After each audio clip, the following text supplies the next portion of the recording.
대학교 학생 여러분, 사랑합니다. 네, 역사와 사조라는 과목이 이제 막바지를 향해서 달려가고 있습니다. 총 4개 대단원 중에서 3개 단원이 끝났고요. 이제 마지막 대단원, 현대세계의 전개와 현대철학이라는 단원을 함께 보도록 할 텐데요. 이 단원을 제1차 세계대전이라는 동영상 강의로 시작을 해보도록 하겠습니다. 자, 여러분들이 가지고 있는 탐구일지 144페이지를 펴시고 이 동영상 강의를 함께 정리하시면 좋을 것 같습니다. 자, 본격적으로 동영상 강의를 시작할 텐데요. 제1차 세계대전의 배경을 이해하시기 위해서 여러분들이 두 가지를 기억하셔야 돼요. 첫 번째는 삼국동맹과 삼국협상의 대립인데요. 삼국동맹은 독일, 그리고 오스트리아 헝가리, 그리고 이탈리아 세 나라가 맺어진 동맹이고요. 삼국협상은 영국, 프랑스, 러시아 이 세 나라가 합쳐진 동맹이 바로 삼국협상입니다. 가장 먼저 대립관계를 이루고 있던 나라는 바로 영국과 독일이에요. 우리가 지난 시간에 제국주의를 배우면서 배웠던 게 있죠? 바로 삼시정책과 삼비정책입니다. 기억하세요? 네, 삼시정책은 어느 나라였죠? 영국이죠. 삼비정책은요? 독일입니다. 예, 영국의 삼시정책과 독일의 삼비정책이 유럽에서 충돌했어요. 그러면서 영국과 독일 사이에 굉장히 갈등관계가 심화가 됐고요. 그 다음에는 북아프리카 지역을 누가 식민지로 하느냐를 놓고 프랑스와 이탈리아가 대립하는데 여기서 프랑스가 이깁니다. 그러고 나니까 이탈리아 안에는 반프랑스 감정이 막 확산이 되죠. 여기에 독일이 손을 잡습니다. 근데 이런 와중에 프랑스와 러시아가 동맹을 맺을 거라는 소식이 들립니다. 그러니까 독일이 안 되겠다. 예, 이걸 견제해야 되겠다. 그래서 프랑스와 이탈리아와 독일이 손을 잡는데 여기에 오스트리아를 끼어들어요. 왜 오스트리아를 끼어들이는지는 좀 이따 지도를 보시면 알아요. 지도를 보고 설명을 해드릴게요. 자, 이렇게 삼국동맹이 결성되고 나니까 이제 영국이 나서는 거죠. 아, 영국이 프랑스랑 협력을 좀 강화해야 되겠다. 그래서 이제 삼국동맹과 삼국협상이 본격적으로 갈등관계를 맺게 됩니다. 자, 지도를 보면서 설명할게요. 자, 아까도 말씀드렸지만 프랑스와 이탈리아가 어디를 두고? 여기 북아프리카 지역을 두고 누가 식민지를 이 지역에 가지고 갈 것이냐를 놓고 경쟁을 합니다. 그러다 누가 이겨요? 프랑스가 이깁니다. 그러니까 이탈리아는 프랑스에 대해서 점점 왼수 같은 감정을 품게 되겠죠. 그러다가 러시아와 프랑스 사이에 동맹을 맺을 거다. 이 소식이 들리니까 안 되겠다. 독일이 이탈리아랑 손을 잡고 여기에 맞서자. 그런데 오스트리아를 끼어드립니다. 왜 끼어드리느냐? 보시면 알겠지만 독일과 이탈리아 사이에 어느 나라가 끼어 있어요? 예, 바로 오스트리아가 끼어 있어요. 그러니까 오스트리아를 통과하지 않고서는 독일과 이탈리아가 손을 잡을 방법이 없는 거예요. 그러니까 독일이 오스트리아와 이탈리아를 설득을 해서 삼국 동맹을 맺습니다. 자, 이렇게 하고 나니까 영국과 프랑스가 뭘 맺어요? 1904년에 영국과 프랑스 협상을 맺습니다. 원래 영국과 프랑스는 전통적인 라이벌 관계거든요. 근데 이제 이 라이벌 관계를 계속 유지하고 있다가는 이 삼국 동맹을 못 이기겠는 거죠.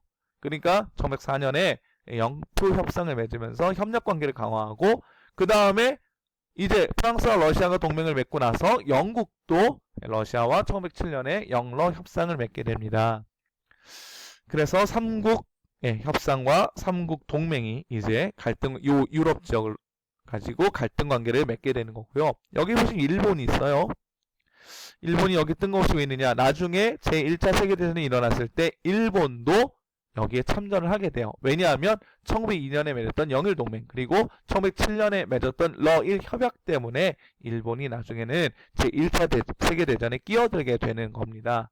그래서 일본도 세계 제1차 대전의 승전국이 돼서 권리를 보장을 받게 돼요. 그것은 조금 있다가 다시 한번 설명을 하기로 하고요. 오른쪽 아래 보면 이 주황색으로 칠해진 부분이 있습니다. 이 부분에 대해서는 조금 이따 다시 설명을 하겠습니다. 자, 여기까지가 이제 삼국동맹과 삼국협상의 대립에 대한 간단한 역사예요. 자, 두 번째 우리가 기억해야 될 것, 범슬라브주의와 범게르만주의의 대립. 슬라브족이라는 민족과 게르만족이라는 민족이 이 지역을 놓고 대립을 벌이는데 아까 주황색 부분으로 표시되었던 그 부분 있죠? 거기가 발칸반도예요. 이 발칸반도는 일찍이 오스만 투르크 제국, 특히 투르크 제국의 지배 아래 있었습니다. 이 오스만 투르크는 그 중세시대 때부터 동유럽 국가를 많이 지배했었던 그런 국가인데요. 이 투르크 쪽이 발칸반도를 지배하고 있었는데 20세기 초반부터 조금씩 독립을 해서 나가기 시작해요. 1908년에 불가리아가 독립을 합니다. 근데 문제는 뭐냐면 이 불가리아가 독립을 할 때 오스트리아가 보스니아 헤르체고비나라는 국가를 자기네 쪽으로 병합해버려요. 문제는 오스트리아는 게르만족이고 보스니아 헤르체고비나는 슬라브족 국가라는 거예요. 그러니까 여기서부터 민족 갈등이 시작이 됩니다. 세 번째는 러시아가 세르비아를 내세워서 발칸반도에 영향을 끼치려고 해요. 이 상황에서. 근데 러시아도 슬라브족, 세르비아도 슬라브족. 그럼 점점 이제 민족 간의 갈등은 점점 더 치열해지겠죠? 그래서 마지막으로 러시아와 세르비아가 중심이 된 범슬라브주의와 독일과 오스트리아 헝가리가 중심이 된 범게르만주의가 발칸반도를 중심으로 대립을 하게 됩니다. 그럼 왜 러시아는 이렇게 발칸반도 쪽에 영향을 끼치려고 할까요? 이것도 역시 지도를 보면서 함께 살펴보도록 할게요.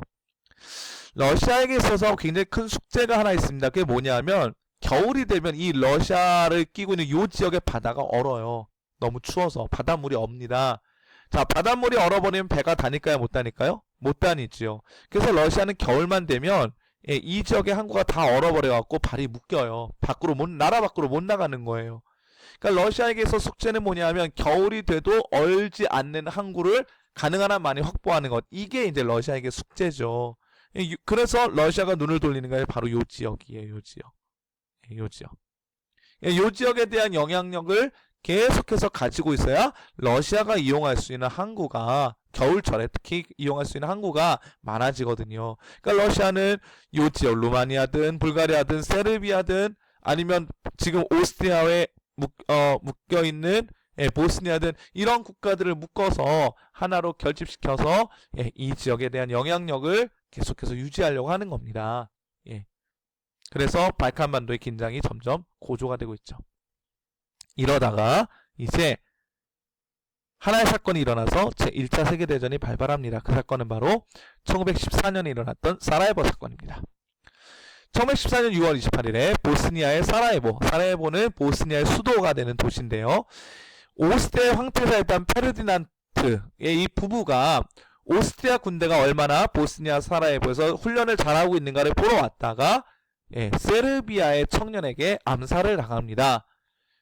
화가 난 오스트리아는 세르비아에게 전쟁을 선포하게 됐고요. 그런데 이 와중에 러시아가 세르비아를 지원합니다. 그러니까 러시아가 세르비아를 지원하니까 오스트리아가 위험해지잖아요. 오스트리아가 이제 위험해지잖아요. 그래서 독일이 오스트리아를 지원하게 됩니다. 자, 그러면 독일이 오스트리아를 지원합니다. 그럼 이제 어느 나라가 끼어들어야 되죠? 이탈리아가 끼어들어야 되고, 그 다음에 러시아가 위험해지면 어느 나라가 끼어들어야 돼요? 프랑스, 그리고 영국까지 끼어들어야 되는 거죠. 이렇게 해서 결국은 발칸반도를 사이에 두고 전체 유럽이 전쟁의 소용돌이에 휘말리게 되는 이런 상황이 벌어지게 돼요. 전쟁이 굉장히 길어집니다. 초기에는 독일, 오스트리아, 이탈리아 연합국인 동맹국이 우세했다가 영국, 프랑스, 러시아의 연합국이 굉장히 완강하게 저항해서 전쟁이 굉장히 길어져요. 이때부터 이 전쟁을 어떻게 빨리 끝낼 수 있을까 해서 새로운 무기들이 많이 등장하는데요. 자, 여러분들 남학생들은 특히 좀 이런 부분에 관심이 많겠죠? 첫 번째, 탱크. 원래 탱크는 프랑스에서 처음 만들었습니다.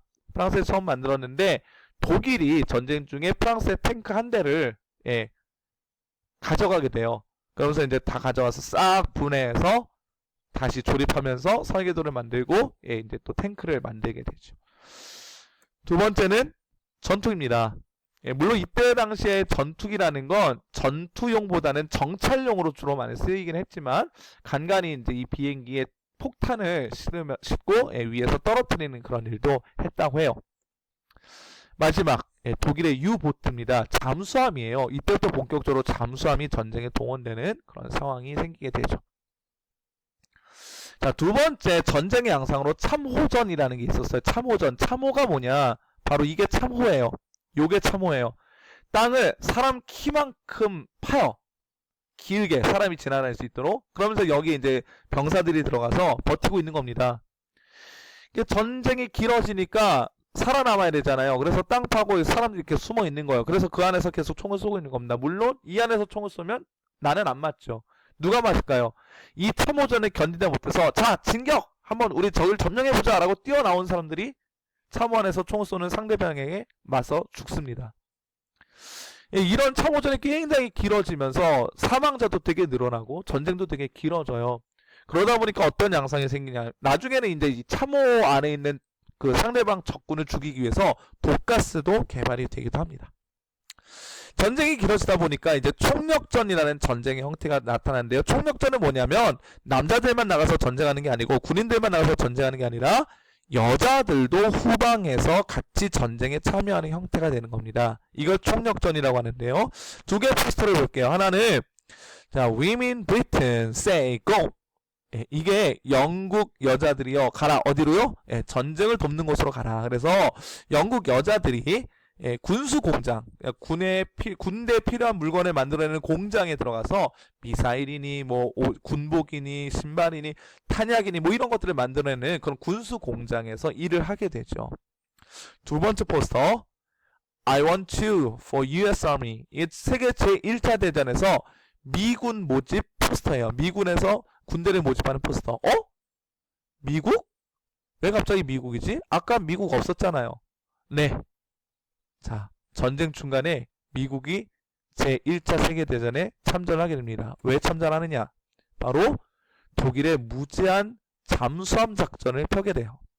그런데 이 무제한 잠수함 작전에 미국의 선원들이 희생을 당하게 됩니다.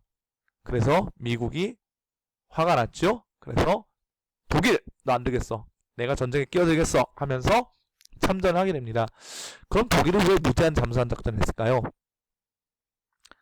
이 바다를 둘러싼 해군전에서 계속 독일은 영국한테 집니다. 영국이 굉장히 강력한 해군을 갖고 있었거든요. 이때만 해도.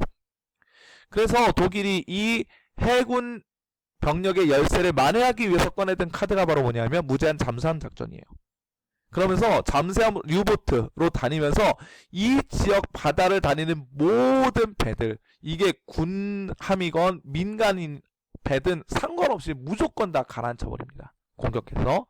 근데 이 와중에 아까도 얘기했지만 영국 배에 타고 있던 미국인 선원들이 희생당한 일이 생기고, 예, 이거에 분노한 미국이 참전하게 되는데, 이때까지만 해도 미국은 그냥 영국, 프랑스에다가 전쟁 무기 팔면서 돈을 엄청나게 벌고 있었단 말이에요. 그런데 예, 이걸 계기로 미국이 들어오게 되고요.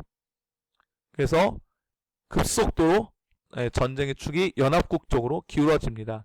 근데 또 이 와중에 1917년에 러시아 혁명, 사회주의 혁명이 일어나요. 그래서 러시아는 전쟁에서 손을 띄게 되죠. 그럼에도 불구하고 초강대국 미국이 연합국 쪽에 참전을 했기 때문에 결국 전쟁은 어떻게 끝이 나느냐. 1917년 9월 30일 불가리아가 항복하고 10월 27일에 오스트리아가 항복합니다. 10월 30일에 오스만 투르크가 항복을 하고요. 11월 3일에 독일 안에서 혁명이 발생해서 독일의 제정, 그때까지 독일의 황제가 다스린 나라였는데 이 황제가 다스리는 정부가 붕괴돼요. 그러면서 임시정부가 수립을 하게 되고 이 독일 임시정부가 11월 11일에 항복을 하게 됩니다. 네, 이렇게 세계 제1차 대전이 끝이 나게 되는데요.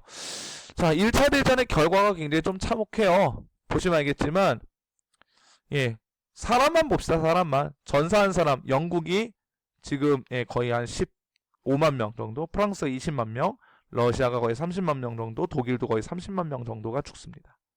예, 그러니까 전사자가 굉장히 많았죠. 병력 동원된 숫자 보시면 어마어마합니다. 그렇죠? 비용, 돈 쓴 건 말할 것도 없고요. 그다음에 1차 대전은 어떻게 끝이 나느냐. 독일이 영토를 잃었죠. 양쪽 영토를 잃고, 그 다음에 오스트리아도 영토를 잃고, 러시아도 영토를 잃고, 수많은 독립국들이 이때 생겨나게 되죠. 자, 여기까지. 예. 자, 그러면 이제 선생님이 과제를 내주겠습니다. 과연 세계 제1차 대전을 겪고 나서 사람들이 그때까지 인간의 이성이 최고다라는 생각에 어떤 의문을 가졌을까요?